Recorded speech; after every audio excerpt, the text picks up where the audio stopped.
അല്ലേ ശരിക്കും ഇത്തവണത്തെ മത്സരത്തിന്റെ ഏറ്റവും വലിയ പ്രത്യേകത എങ്ങനെയാണ്? പ്രത്യേകിച്ച് ഫിനാലേക്കൊക്കെ പന്തിന് സഖാവിന് വേറെ ഒന്നിനും സമയം കിട്ടത്തില്ല. 32 രാജ്യങ്ങളിൽ നിന്ന് 48 രാജ്യങ്ങളായിട്ട് കൂടി മത്സരങ്ങളുടെ എണ്ണം 40 ആയിട്ട് കൂടി. 2002 2 രാജ്യങ്ങളിലായിട്ട് മത്സരം നടന്നു, കൊറിയയിലും ജപ്പാനിലായിട്ട്, ഇപ്പൊ 3 രാജ്യങ്ങളിലായിട്ട്. അത് തന്നെയല്ല, മെക്സിക്കോ 3-ാം തവണയാണ് വേൾഡ് കപ്പിന് പിന്നെ ആതിഥേയത്വം വഹിക്കുന്നത്. അതും ചരിത്രത്തിൽ ആദ്യമായിട്ടാണ് ഒരു രാജ്യം 3 തവണ ആതിഥേയത്വം. അങ്ങനെ കുറെ പ്രത്യേകതകളുണ്ട്. ഏത് ടീമിനോടാ നമുക്ക് ഉള്ളിൽ ആരാധന? ഞാൻ പണ്ട് മുതലേ അർജന്റീന, ഒരു ബ്രസീലായി. ഞാൻ പണ്ട് മുതലേ നെതർലൻഡ്സിന്റെ ആരാധകനാണ്. നെതർലൻഡ്സിന്റെ ആരാധകനാണ്. അവർക്ക് പക്ഷെ ഒരു സാധ്യതയൊന്നും ഇല്ലല്ലോ. സാധ്യത പറയാൻ പറ്റത്തില്ല. 3 തവണ ഫൈനലിൽ കടന്ന ടീമാണ്. അവർക്കൊരു സാധ്യത ഉണ്ടോ നെതർലൻഡ്സിന്? ഇത്തവണത്തെ വേൾഡ് കപ്പിൽ ഒരു വല്ലാത്ത കളിയാണ്, പഴയ കളിയല്ല. എല്ലാ ടീമുകളും ഇപ്പൊ നന്നായി കളിക്കുന്ന ടീമുകളാ. കാരണം അവരൊക്കെ ഉന്നം വേൾഡ് കപ്പ് തന്നെയാ.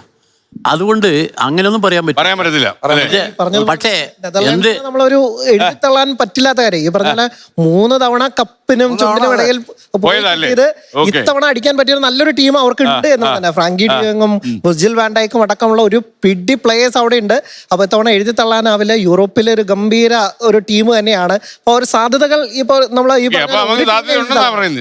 സാധ്യതയുണ്ട്.